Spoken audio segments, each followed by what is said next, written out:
tasted dies. Poison. You're just like me. You're just like me.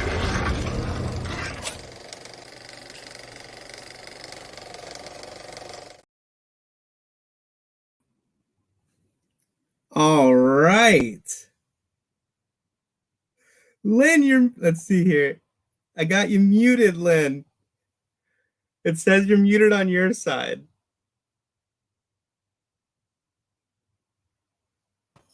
Can you hear me now? Yes. Yes. The look, you were speechless. The look says it all. You were so speechless. Gosh, I remember filming those scenes if it was yesterday. Yeah. Wild. That was, oh Josh, that was in 99. That was 25 years ago. So was it as cold outside as it looked? Like it looked like it was like a dark fall, scary, cold, chilly night. Was it? We shot in the summer, in and out of studio, in and around LA, Culver City. And, you know, we wrapped about 1 a.m. Oh, wow. So, you know, the graveyard scene, midnight, all of that. I don't remember what the moon was doing, but it was a little chilly, and I had on that little thin nightgown, and that was about it. And so I remember somebody putting a coat around my shoulders when we finished shooting the scene. So good. I'm glad there was someone there to take care.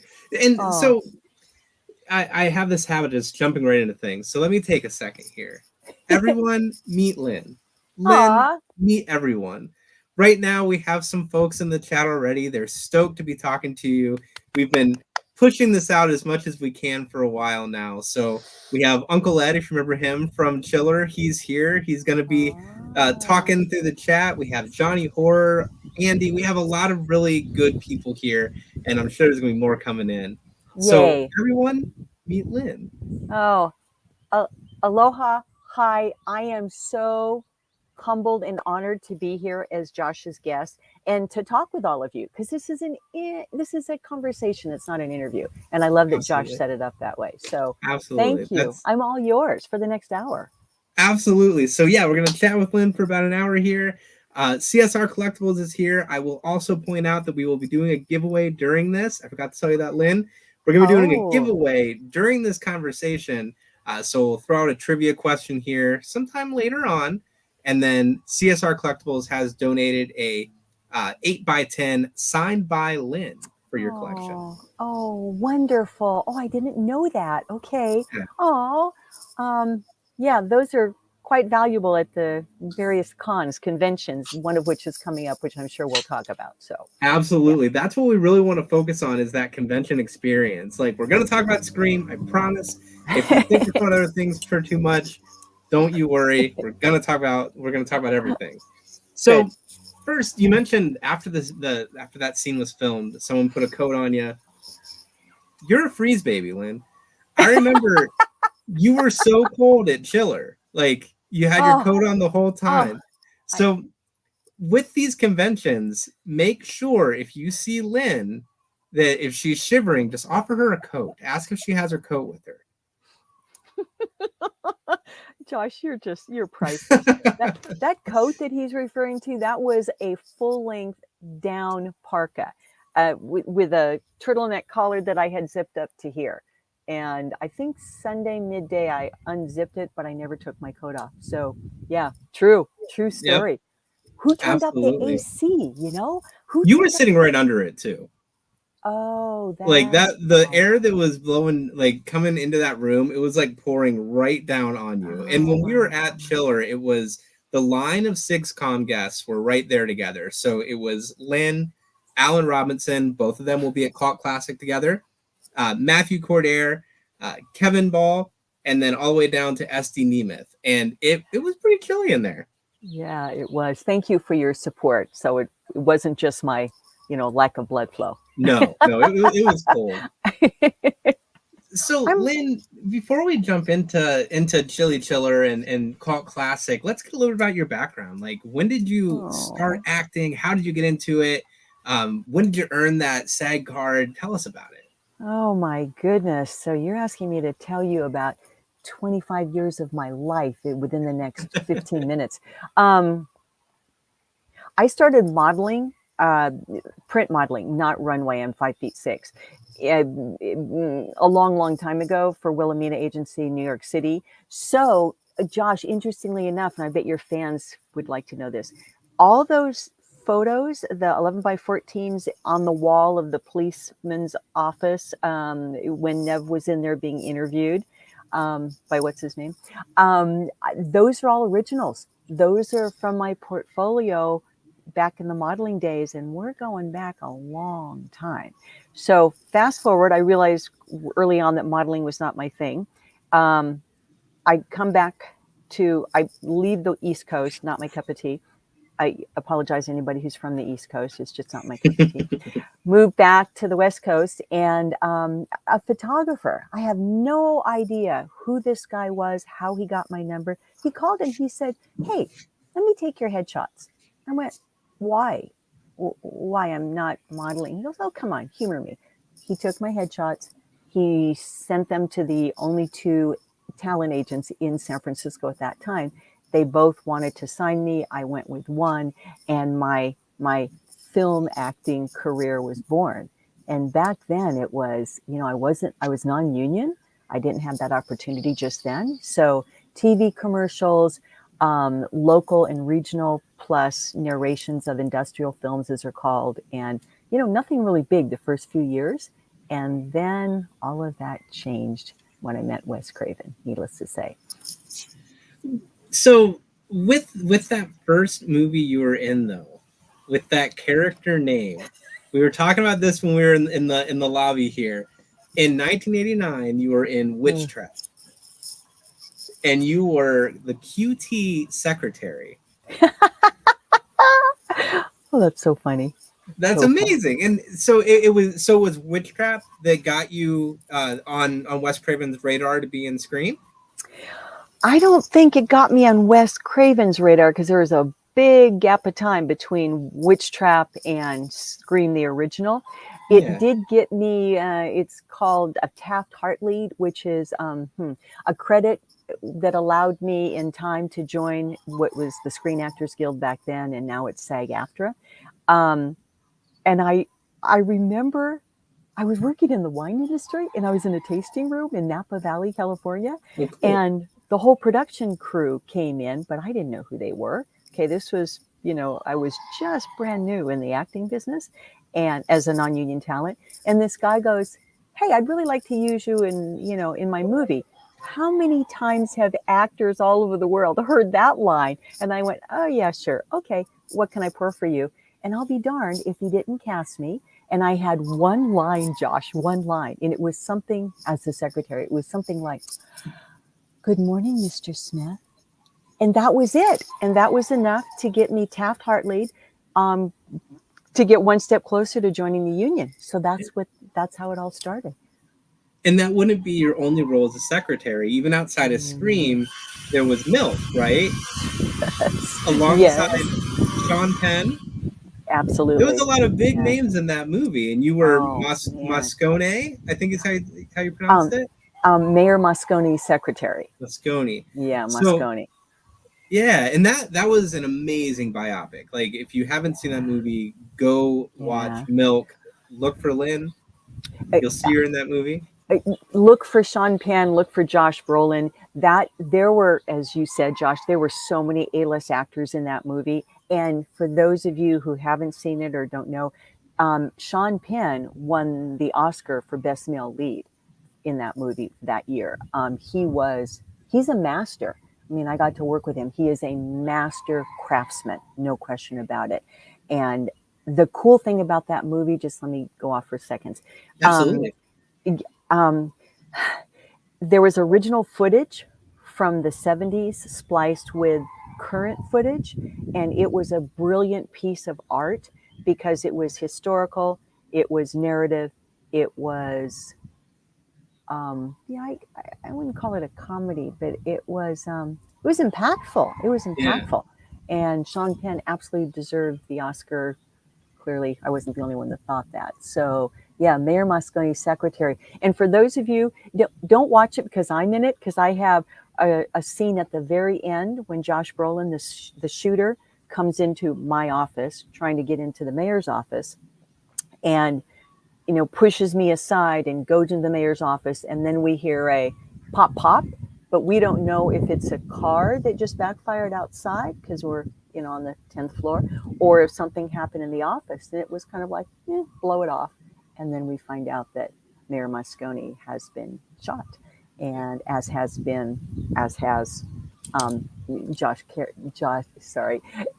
Sean Penn's character.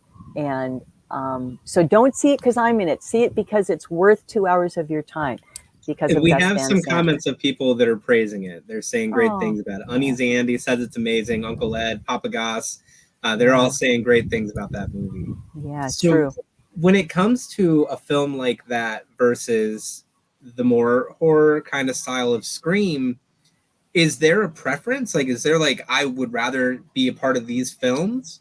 Ooh, my only preference is to act in film in front of the That's camera. fair. That's my preference, with people who are professionals, kind, conscious, preferably with really small egos, but that always doesn't Probably happen. hard to find. And yeah, it is. And that's the only part about this industry, which I absolutely love, that I don't care for. Because money and fame doesn't breed arrogance. People breed arrogance. Absolutely. And I've not been one of those people, and I will continue to not be one of those people. So, it's about creativity. To be on a big budget film set like Scream, and to have everything catered and done for you. I mean, the actors, holy cow, it's fairy tale. Our own trailer, and somebody, scoops us up from the hotel, and we have our own private driver and chauffeur, and they take us to our trailer, and somebody literally puts your shoes on in the morning and takes your shoes off in the evening and does all of your makeup and your hair. And it's the only thing we have to do is feed ourselves and show up and know your lines, and be well rehearsed and be ready to shoot. It's surreal. Like, I kept pinching myself the whole 2 weeks we were shooting. It's surreal. And I didn't want to jump to this question just yet, but I'm going to. And I have a button I'm going to click right here to make it happen. When it comes to that experience, and specifically on Scream, Josh, he sent it, not me, Josh, a friend of mine, Josh, he sent a question in to us that was, there is no Scream without Maureen. How does it feel to have played a character so pivotal to the entire franchise? Yeah. In one word, really humbling, because everybody who's on with us right now probably has seen at least the first three, if not more. There was a photograph of Nev and I, which you shared at the very beginning. In the original Scream, same photograph with the same frame was used in Scream 2. And then in Scream 3, Wes had this brainstorm that said, oh, why don't we have Maureen come back to life in Nev's? Yeah, that's the original photo. And I have it, by the way. The PA sent it to me after Scream 3. And I look at it and just reminisce. So humbling. A photograph in original in 2, and then all the scenes that you saw, little short clips in 3. And yet, like you said, and this is, God, it's just so humbling to me, because I have a really little ego. All 3 of those movies were built around this character who was killed before the first one even opened, and she turned out to be the neighborhood slut. And yet, you're right, there would be no Scream without Maureen Prescott. So the power of the media. I got so little screen time, and yet there would be no trilogy if it weren't for Maureen. Absolutely. Thank you, Wes Craven. And that's such an amazing thing about how important a character can be. Like, to your point, it wasn't a character that is acting in every minute of the entire movie, but those key pieces of what your character did and the turmoil that it caused throughout the entire franchise. It's insane. It's amazing. It's amazing. I agree. And that goes back to Wes Craven's brilliance and creativity and trusting his own intuitive instinct. I don't know anybody on the film set that didn't absolutely love, adore, and respect Wes. He was a man of huge integrity, and he was always super, super calm. Never got his feathers ruffled. He had a lot of responsibility on his shoulders. I can imagine. And I think it's amazing just from meeting you at Chiller and understanding how open and honest you are. You have a very open and honest personality. If that wasn't true, what you're saying about Wes, I feel like we would have just avoided that entirely. So hearing you say that is such like a truthful sentiment to his legacy, like of what a kind person he was. He really was. Everybody loved and adored him, and he put up with a lot of grief from the Weinsteins when we were filming Scream 3. And he was on the phone. I remember there was this one day he was on the phone with them in New York. We're in LA shooting, and that was the only time I'd ever seen his feathers get ruffled. And I said, so what's going on with you, Wes? You seem a little agitated. He goes, this is a direct quote. God, I hope I'm not speaking out of term. Please forgive me, Wes, if I am. He said, oh, it's been a Miramax kind of a day. And he was talking about the boys in, the Weinsteins. And yeah, I mean, it was very human. It was very in the moment. They were going to battle with him, his creative ideas versus what they wanted. And in the end, Wes won. So yeah, sweet. He's very creative. I loved him. I missed him. Let's go ahead and talk a little about Chiller, about the convention experience, and then talk about Cult Classic, because that's something that we definitely want to talk about. But Chiller was your first convention experience in SIGSCOM. So you're working with SIGSCOM marketing, and they were like, hey, we have this convention. We want to bring you out to it. What did you expect? Like, did you know what a convention was at that point? Or were you just like, I guess we'll check it out? Like, what were your kind of thoughts and expectations leading into it? Josh, no wonder you're in this business. You ask great questions. And I I love the fact that we're in a dialogue and not an interview, because it feels more balanced and personal. Good.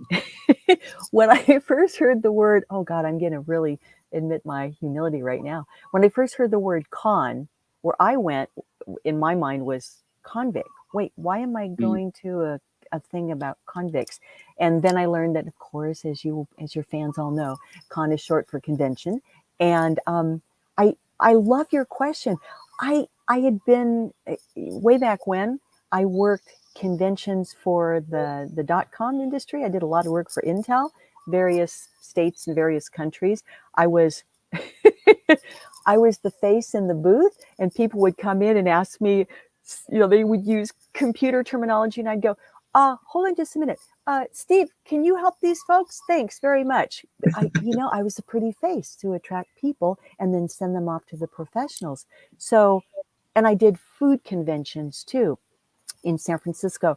So that was my experience with cons, conventions. Oh my gosh. So I can only imagine totally different that versus this world. Yeah. Not even related. And so your question about expectations, I didn't have any because I had no experience. And I always do my best to approach things with an open mind and an open heart. I love new experiences. I'm a child of the universe. I travel the world to learn through sensory experience. I ask a lot of questions. My friends remind me of that all the time because I have this natural childlike curiosity. I want to know, what's your perspective? What's this experience like? I will try almost anything once because I want to know what that is like from a direct experience. Mm-hmm. So I go into Chiller's Theater in Parsippany, New Jersey. Oh God, I finally said it right. Thank you. And there were thousands of people there, and just to get through the crowd into my table in the grand ballroom every day, it was wild to me. It was wild, and I'm going to try not to cry. At one point, there was a line in front of the table. Oh, I'm about to lose it. And I had grown-ass men coming up to me with tears in their eyes saying, it's been so long that I've waited to meet you, and I have these collector item posters for you to sign. Mhm. And I made it a point, I don't know where this came from, it's just my personality, to hug everybody after they bought what they bought and took a picture with me before they left. And so that little tidbit kind of went viral throughout the convention. And at one point, my handler, the person who kept me safe, grabbed my hand and said, "Oh, we're late. We got to go right now." I went, "Okay, where are we going?" He said, "Doesn't matter. Follow me." He's holding my hand. We're snaking our way with him in front of me through the crowd. We take a right turn, a 90-degree right turn, left turn, doesn't matter. And we go into this room, and there's all these people. And I walk into the room, and they're behind kind of a rope. And I walk into the room, and like they all are just glowing. Yeah. And I thought, why? And I smiled and waved, and I don't know what I'm here for. Those people were waiting in line for a long time and paid good money simply to have their photo taken with me in a studio setup. Mhm. And the photo was an 8x10 color, was printed in a minute and a half. It was given to them, and some of those people brought their photos back to my table to have me sign it, which cost them even more money. And that whole thing, it was humbling, and I felt heard, seen, and very loved at the end of each one of the days. And you were so loved. And so I want to, Schwabe was who got you to your photo op on time. And Schwabe kept us on the clock all weekend, because without Schwabe, we had no clock. We needed that guidance. So big thank you to Schwabe for getting you to that photo op on time. Schwabe and Rob were the two that were really like leading the show for us. And Yep. I was a couple folks down. I helped out Matthew on the second and third day, and I was with SD on the first day. So I got the opportunity to like just watch your line and watch everybody coming through and just see how kind you were to them. And I think that's one thing that we as people who go to conventions are kind of nervous about sometimes. When you go to a convention, it's not like the restaurant conventions that Lynn spoke to. It's this, you're going to wait in line to meet somebody. And they're going to have different items on their table you can choose from, or you're going to bring your own item. Like I brought this right here. This is my Lynn official Ghostface, handmade by robots. So you bring your own item, you grab what they have at their table, and you hope that they're as pleasant as Lynn was. And that's the one thing that I will rave about forever, is everyone that was there with SIGSCOM was so kind. And you don't always get that from a convention. Sometimes you walk away like, I kind of wish I wanted to give you my money. So it was just so great to see the look in your eye, because I could see like there was some surprise. Lots. I had no expectations. And that's so genuine. And that leads me to, so after the chiller experience, let me go ahead. And I want to point out Johnny Horror. John is a great person, awesome guy. He was doing some consignment stuff. So he came through and he brought you multiple pieces to sign. Oh my gosh, yes. So he said Lynn was the perfect guest at Chiller. She was so thoughtful and reassuring on placement, etc. And you were a wonderful experience. Oh. Coming from I don't know how many conventions he goes to a year, but he has some crazy stories to tell. So he's someone to listen to. And he says you were awesome. He means it. And everybody, I'm hearing this for the first time. I never met him. And so what Josh is sharing with us, I'm hearing this for the first time. So I'm delighted. Josh, thank you for sharing that. Thank you. Absolutely. So we want to jump over and talk about, where's my picture of it here so I don't mess up dates or anything. Boom. Classic. So this is, where is it? This is the next one you're going to, Lynn, your second convention appearance, your first one of 2024, March 1st through 3rd. How excited are you? I am super stoked. Now that I have a little con experience under my belt, Yes. I'm feeling more confident, more self-assured. Will this one be like Chillers? I don't know. It's only my second. And Chillers was a different genre than this is, more horror, cult classic, from what I understand. And I'm excited. And I think, I don't think, I'm told that this con is a little smaller in terms of attendance than Chiller, but what do I know? Chiller's been doing it for a long time, and they do have a very busy, very like they keep you on your toes. They keep you busy. Cult Classic, and if anybody in the chat has been to Cult Classic, if you know the history of Cult Classic, please throw out some details for us. We'd love to hear it. Some of the guests that are going to be there, you have Michael Pear from the Philadelphia Experiment, Zach Ward, he was in Christmas Story, so he was at Chiller as well, and Freddy vs. Jason. There's a Porky's reunion, Sky Elabar from Candy Corn, Brooke Smith from Silence of the Lambs. There's some other Scream folks, and most notably, Lynn's good friend, Alan Robinson from Scream 2. He'll be there with his Scream mask. So you guys will probably be sitting close together again for those opportunities to meet both the Scream cast members and have those conversations and get your items signed. God, I hope so. Alan who is one of the Ghostface guys, and he's also a stuntman.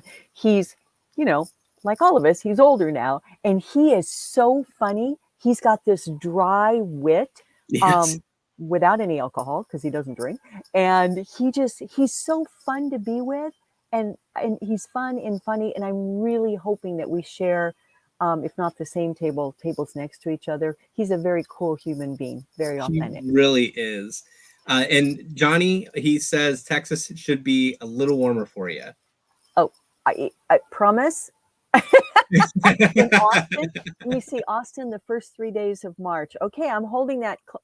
Johnny, I'm counting on you. So just wear an Angora sweater, not a down coat. Is that right? Exactly. So with this one, there's hope and plan to do more this year? Oh my gosh. Or do you want to be a one convention a year kind of gal? Oh, no. I know. Hey, Robert, are you listening? Let's keep booking this, preferably, in America, in other countries. I'm wide open to travel. I love going to new places for the first time. Oh, look at you. I want to bring this up right now. If I saw some comments in the chat here about other conventions, if you want Lynn at your conventions that you go to, let them know. When they're posting on social media that they're looking for guests, tell them sigscommarketing.com, Lynn McRee, we want Maureen Prescott at this convention. That's going to be how you put the word out there. Lynn, you are a ray of sunshine. You deserve to be at these conventions. So when it comes to Cult Classic, I'm so excited for you. And I'm bummed that you're not going to be there. Darn it. I wish next time. Absolutely. Thanks. So when it comes to signing these items for your fans and meeting your fans, was there any of the pieces that you signed that you struggled to figure out? Like the mask, was that like more of a pain to sign than a print, or like the figures like this? Did you have a preference on what you were signing? It's so much easier, as we can all attest, I'm sure, signing a flat piece of paper, i.e. a photo, as opposed to a three-dimensional mask that was made by a robot, because you've got to get it like on the side of the nose, and there's curvature. And I had so many people say, "Oh, you've got a beautiful handwriting. You've got a beautiful signature." I don't like my own writing. And yet after, you've autographed, I don't know, a couple hundred things, not just photographs. It's like, okay, I'm getting in the swirl, and I'm putting little stars, and it just blew me away how many people complimented me on my handwriting. So, and Lynn, with some of the Facebook groups and the collecting communities and things that I'm involved in, there was a lot of people that shared pictures of the items that you signed for them and how excited they were, like these cast pieces, and they're going to take those and get them signed by more people. So even with just the Scream poster that you may have signed, eventually that's going to have Nev, Lillard, like Skeet, they're all going to be on there, and you're going to be the main piece to it because of how few amount of conventions you've done. You're a sought after name, Lynn. Oh, Josh, from your mouth to the universe's ear to Robert's booking agent, okay? Thank you for what you said. I am wide open to go anywhere on the planet and work any convention at any time.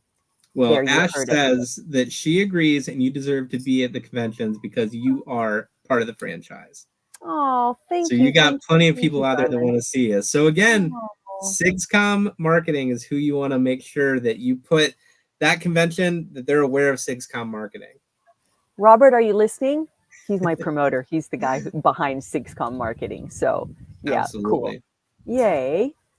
So you said you've spent some time in Texas in the past, so it's not going to be your first visit there? Correct. I love Austin. The music scene is really cool. And Austin doesn't feel like my perception of Texas, especially compared to the Dallas area. Yeah, I like Austin a lot. As you know, though, Josh, the convention is Friday night, Saturday day all day, and most of all day Sunday. So there won't be much time to, if any, to get out and enjoy the music. But I do like Austin a lot. So I'm assuming, maybe you know, will most of the attendees come from Austin or will they come out of state? Do you have any idea? So from what I saw on the list of attendees, it seems like it's some folks that travel around a little bit. I know Alan, I don't think Alan has to travel too far for it, but some of the other ones that were listed, I see their names pop up here and there. So I feel like they might travel quite a bit to get to these places. Cool. Okay. Yeah. Boy, there is definitely a fan base out there, which kind of blew my mind at Chillers. I had no idea. I had no idea. So is it, I'm trying to think of the way to phrase this. Was it like you were done with Scream? You just thought, okay, it was just a movie I did. It can't be that crazy. You just didn't keep up with like the stuff that happened after like part 4 or part 3. Like where did you kind of cut off from the franchise? I was wide open to continue on. So Wes had already died way after Scream 3. I think it was August. I think it's coming up in 8 years. And so then Scream 4 was a different vision, a different mindset, a different director, a different production crew.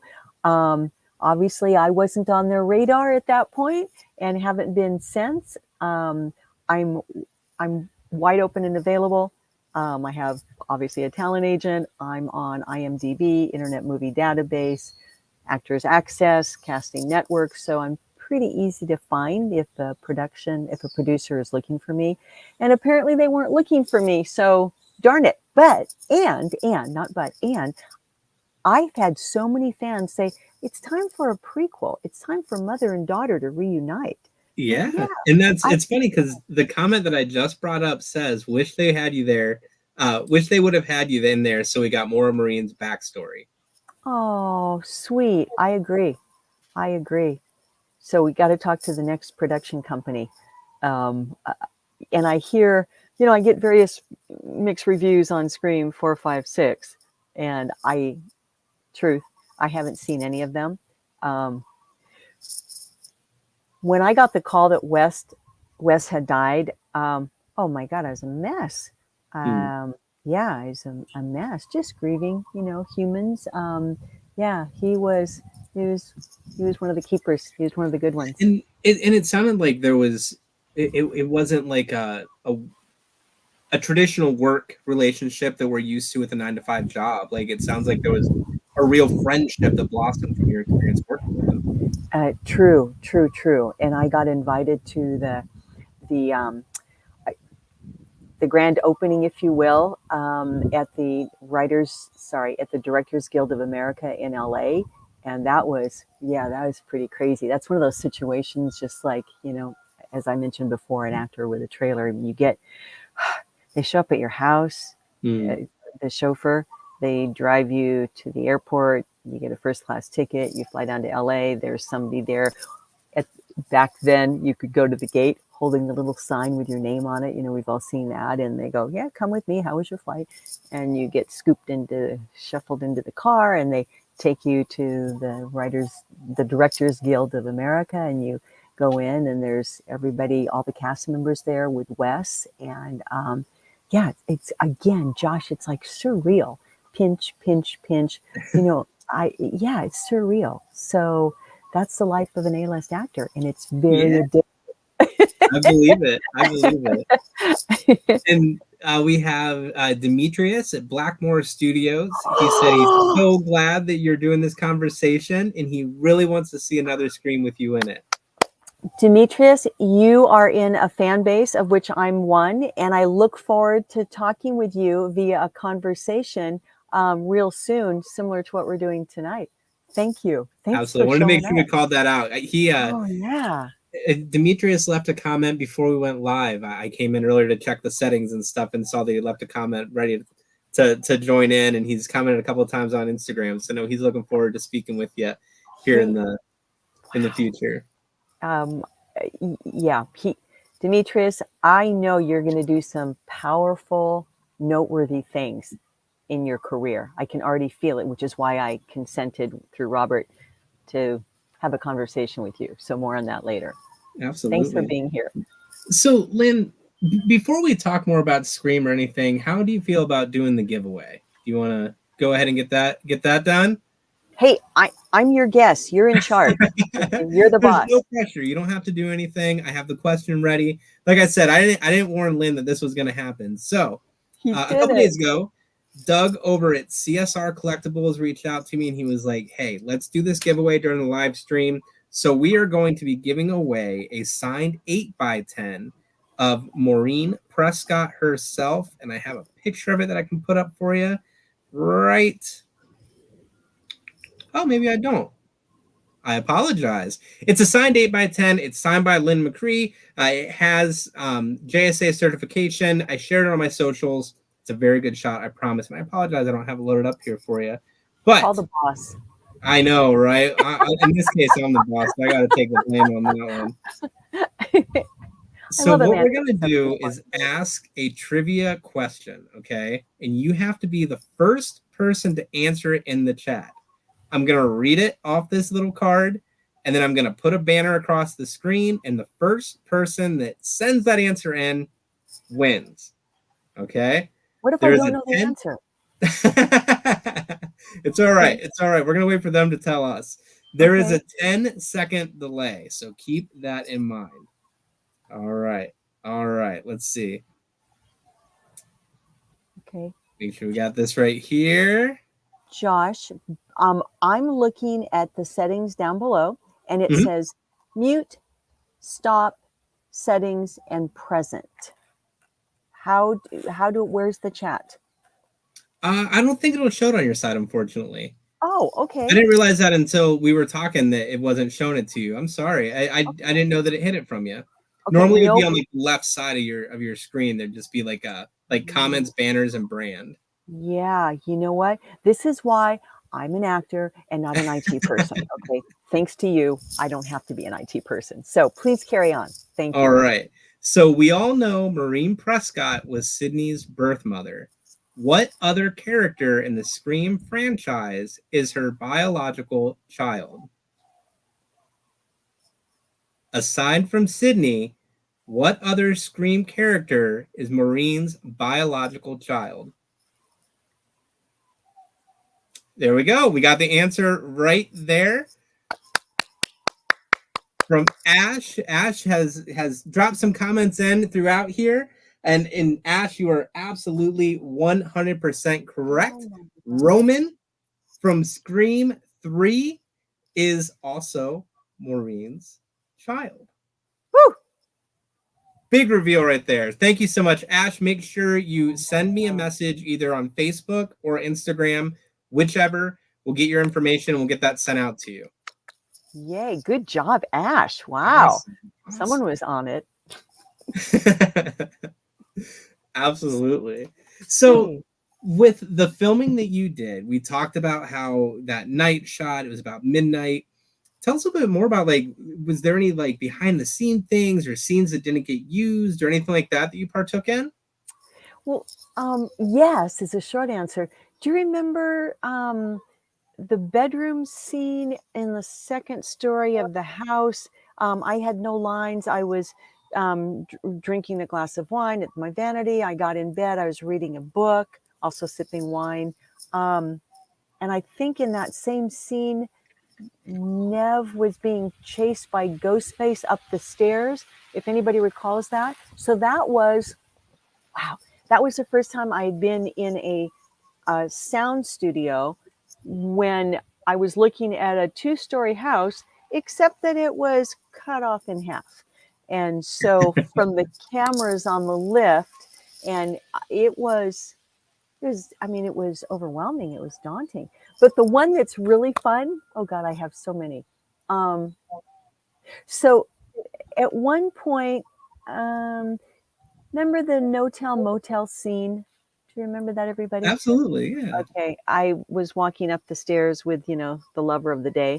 And so how that came about, production brought in 6 very good looking, physically fit, beautiful actors.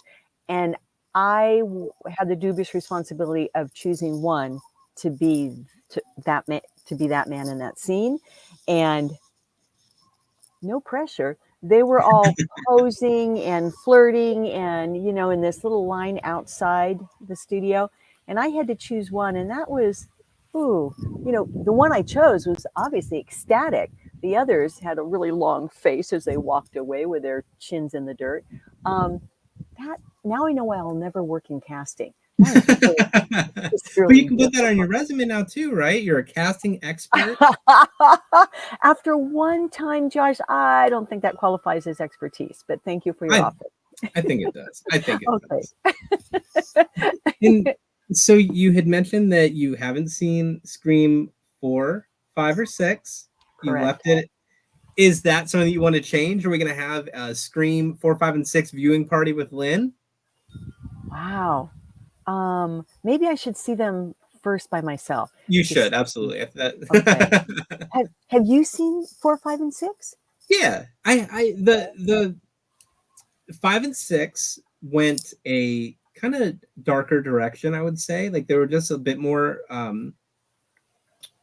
a bit darker. It was just a heavier feel to them. Now with the originals, with Maureen's character bringing in that element that was the kind of inspiration for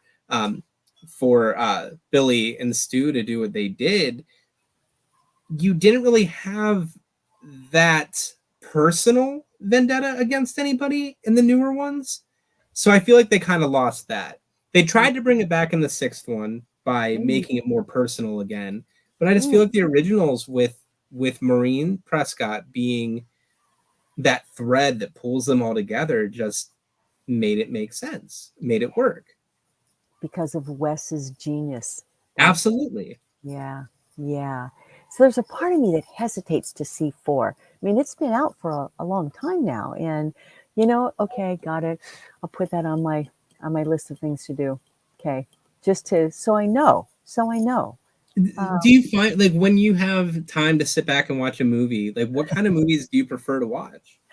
Well, right now, because it's award season, I am inundated with DVDs from SAG because the movies and the TV shows that are up for SAG Awards, Screen Actor Guild Awards, which is always a precursor to the Oscars. And so there are no spare moments. And if I have one, I'll watch one of those TV shows, usually just one per series, or preferably a film. To answer your question, Josh, I love documentaries based on true stories. Sorry, I love documentaries. I also really love narratives based on true stories. God, there's so many of them. That's my favorite. What just popped in my mind, the story behind the story. Okay, we're going back a long time. I shot one episode of that, and it was based on this real life situation. I was the wife of the victim, if you will. And just, I love learning. I don't read novels. I read factual books, spiritual, psychological, world travel, people's real experiences. So, and I love crime dramas, not the killing and the raping and all that. Just, it's the acting. I'm thinking of crime investigation CSI right now. Yeah. The acting is brilliant because the writing is brilliant. And it always starts with the writers. It always. You get a brilliant script, you bring in professional actors, you've got a sweet spot. You've got a winner. Yeah, you've got a winner. So if you had to, this might be putting you on the spot a little bit, but if you had to recommend like 3 documentaries or 3 of those narratives that you enjoy, what would you recommend? You already mentioned one, Milk. That's a perfect example of a narrative based on facts, interspliced with, modern day stuff. Oh, that's the first one that comes to mind. Oh, yeah, talk about being put on the hot seat. Oh God, there's so many. What have I seen recently? It was a documentary on a man, a musician. I'm trying to remember because I've seen so many films in the last month. Who was that? A musician who had a persona that on the front, on the stage, was vastly different than his persona off stage. Mm-hmm. Which, as I'm saying that reminds me of,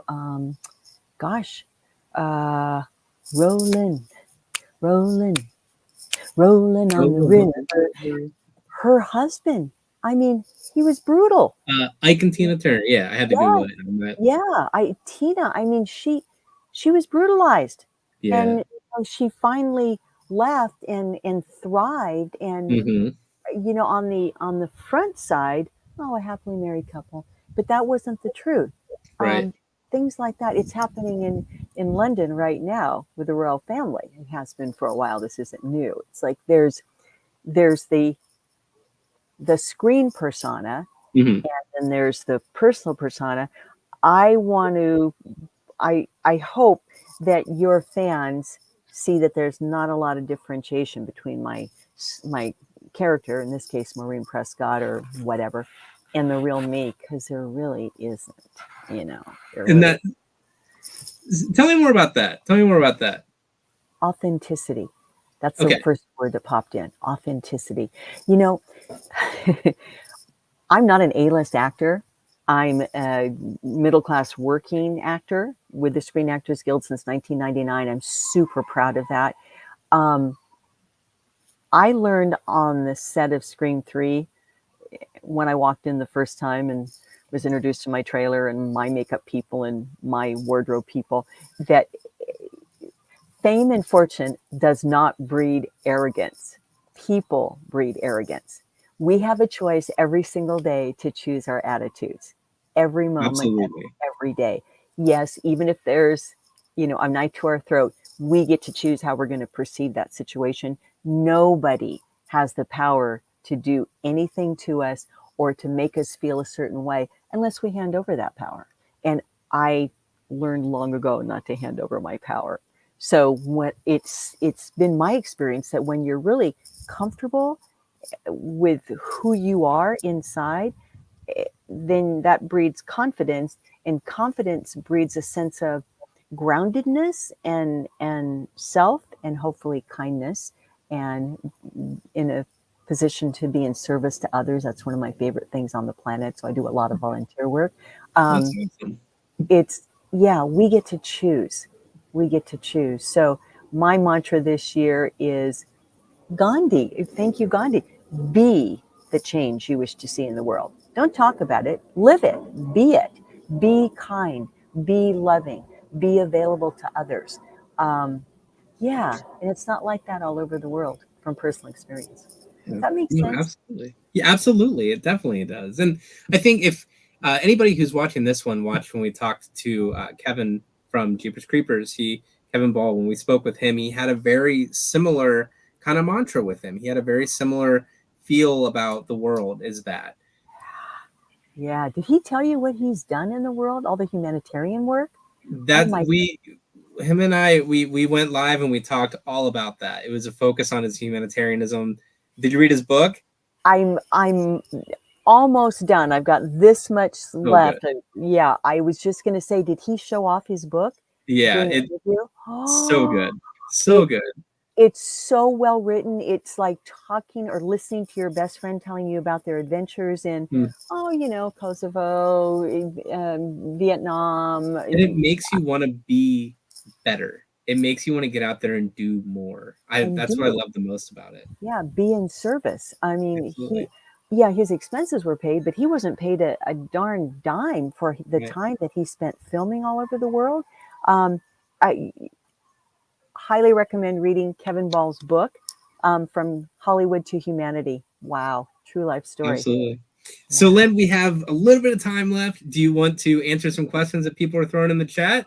Oh, my favorite part. Yes, All please. right, let's do it. So the first one we have up here is, who was your favorite person to meet on the set?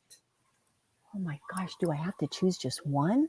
I think I already know what you're going to say now, based on what you've said. I know what you're going to say. Yeah, well, I'm Wes for sure, but Wes, yes, and Nev. That you watch the movie, Nev had so many emotionally raw scenes, one after the other, and I'd see her in between sets, sitting out curbside, smoking cigarettes, just trying to come Oh down my gosh, before yeah. she had to, rev up her emotions again. She was exhausted. She was spent at the end of every day because of that. One moment she's on the phone and the next moment Ghostface is trying to slit her throat. It's like, wow, it was a lot. So I have huge respect for her. Yeah, Wes, you already knew that, huh? Yeah. But I remembered hearing you say things about Nev, so I knew that she'd be up there on the list too, and that's really heartwarming. Like, so those are two good ones to hear. Ooh, thanks. Yeah. And let's Okay. see.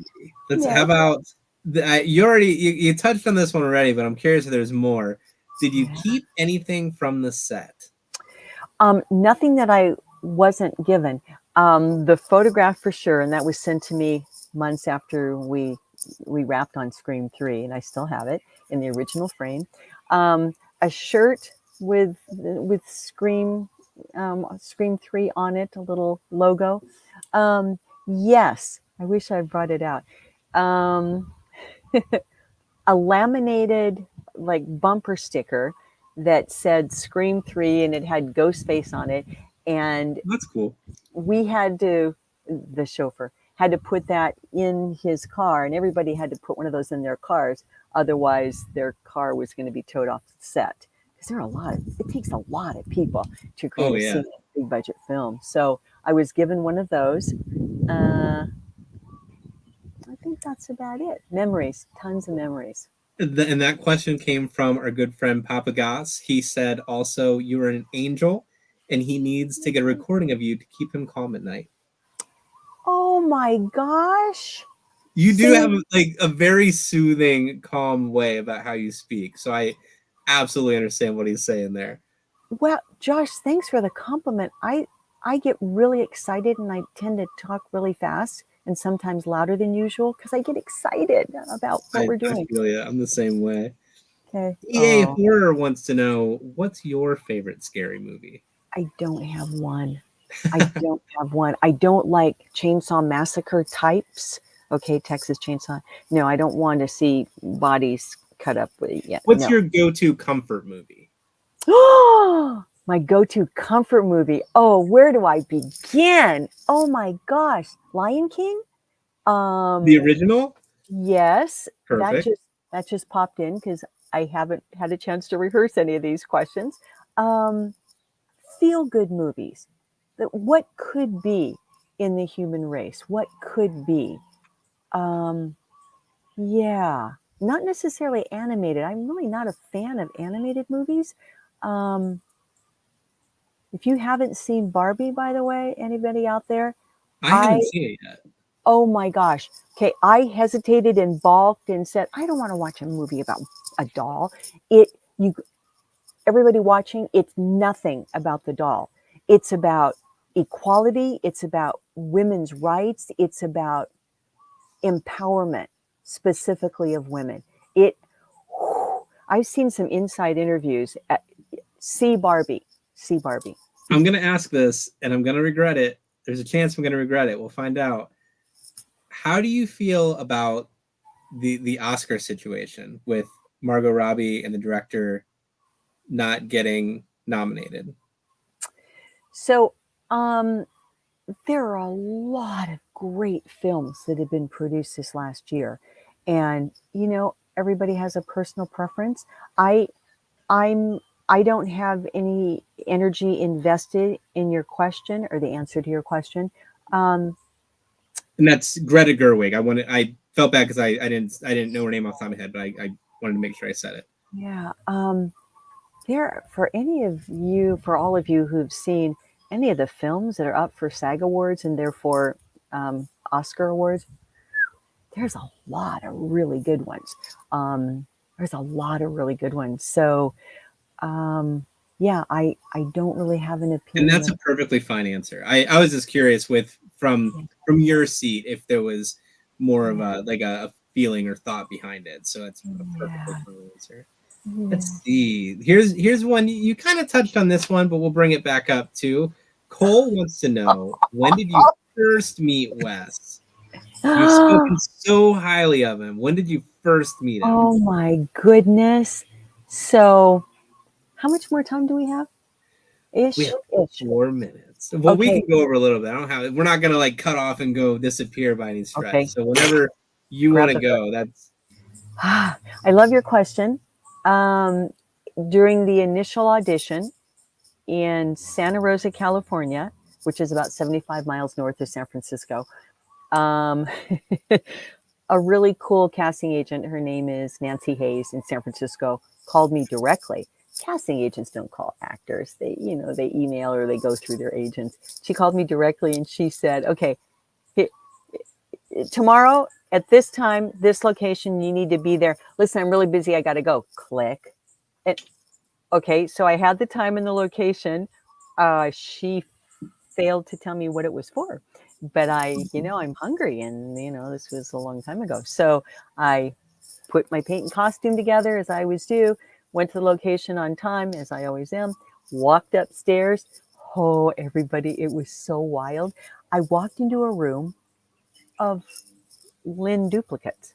I mean, we were all dressed different, but we were all the same body type, all the same height, all the same hair color. Because what I didn't know it was for Scream 3 at the time, mind you. I'm sorry, I didn't know it was for Scream, the original at the time. They were looking for someone who could play the part of Nev Campbell's mom, right? But I didn't know that. I don't know about the other girls in the room. And I walked in, I went, wow, this is weird. I look like I'm looking in a mirrored playhouse of me. And so, I hung out thinking, okay, this is weird. What's going on here? And then eventually we got called in as a a showgirl lineup, like a lineup of beauty contestants. I think there were about 20 of us. And we were told, okay, girls, come into the room, please form a line. We walked into this room. It was a conference room. There's Wes in the middle of the table. I didn't know who he was. His producers were on both sides of him, and then there were writers and other people. So there were probably about 8 people behind the table that we were standing opposite of. And I heard a voice say, okay, ladies, please turn to the right. So we turned our bodies to the right, and I heard pss, pss, pss, pss, pss, over in Wes's table. I went, oh, this is really odd and strange. that Okay, sounds thank you. uncomfortable. Please turn to the left. That's a gross understatement, Josh. It was uncomfortable. It was weird. Because I didn't know any background. I didn't know what Right. this was for. And I wanted to work. So we turned to the left and there was, pss, pss, pss, pss. Okay, ladies, thank you so much for your time. Have a great afternoon. You're excused. I was so friggin' upset. I thought, okay, it takes about 2 hours to get paint and costume together and then drive to the audition, which we don't do anymore because of what's happened in the last few years. And I was upset. I thought, wow, what a waste of my afternoon. I drove about an hour to get there. And boy, was I wrong. 3 days later, I get a call from my agent. Oh, I'm getting chicken skin as I'm telling you this. And the agent goes, you got the part. What part? What are you talking about? Oh, you mean the Nancy Hayes audition that I still don't know what it's for? And then she told me, Wes Craven, Scream, Nev Campbell, shooting in Sonoma County. I So after I came down off the ceiling from that announcement, then fast forward 3 years later, I get the call from the same PA, producer's assistant, who was with Wes for the original. And she said, you know, hi, this is Jane Doe. Do you remember me? I thought, of course I do. My heart's pounding, my stomach's in knots. And she goes, well, so Wes has this idea. I don't know if it's going to happen, but he just wanted me to call you and bounce this idea off of you.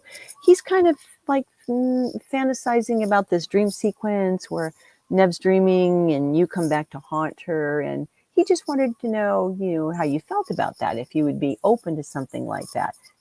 Totally non-committed, totally, you know, no pressure. And went, oh, yeah, I'd be open to that. And she said, well, if this comes to be true, do you want us to call you directly or shall we call your agent? I knew right there when she made that comment that it was in the bag. And Yeah. so then I get a call from the agent and there's all this commotion about coloring my hair. And it's the biggest thing that had happened to me in my career up to that point. Nothing compares. So thanks for letting me share that story, Josh. Thank you. Thank you. That's so amazing. And then you became, well, I mean, you already were the thread that holds the movies together, the reason for the screams. Wow. Amazing.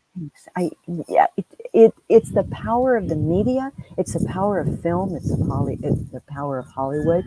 I recognize after Scream 3 was released, I'd be at a restaurant on an airplane somewhere and people would go, oh, what? Why do you look familiar to me? And I would just play it off and go, I don't know. You know, were you on this flight last Wednesday going to Chicago? I went, maybe. You know, I fly a lot, so I maybe. It was just so wild. The power of the media. That's when I really got the impact of that after Scream 3. Oh, that's so amazing. So, Lynn, I want to make sure that we're respectful of everybody's time, of your time. I want to thank you so much for taking the time out of your day to talk with us. It means the world to me, and it's just so great to see you again. I wish you were in person, but it's just so great to see you again. Thanks, Josh. Are you sure you're not going to be at Cult Classics the first 3 days of March? I am not gonna be at Cult Classic the first 3 days of March, but I am gonna pull that flyer up once more because I want everyone who can possibly be there to be there. So here it is: Bastrop Convention and Exhibit Center in Bastrop, Texas. You said it's outside of Austin, right? A 30-minute drive from the Austin airport. Okay. Lynn's gonna be there. Alan Robinson's gonna be there. The Porky's reunion. There's a lot of guests, but most importantly, Lynn McRee, Maureen Prescott. So it's gonna be a great time, and I am so happy that you're gonna be at that convention. I know when we talked that you were so ready for more, and I'm so excited. I am anywhere, anytime, in any country, preferably out of the United States. Anybody who's listening who's in a position to book me, okay? Absolutely. Make sure you tell them you want Lynn at that convention. Have them contact SigsCom Marketing to make it happen. Oh, and any fans that are listening, if you do come to Cult Classics the first 3 days of March outside of Austin, please come up to me and say, Josh, we have a treat for you. Okay, that's the key word. You see me at Cult Classics and you say, Josh, and we have a surprise for you. Well, okay? There you go. You heard it here, folks. Say Josh, and they got a surprise. That's really cool. I'm blushing. That's awesome. Aww. Any final words? Any final thoughts?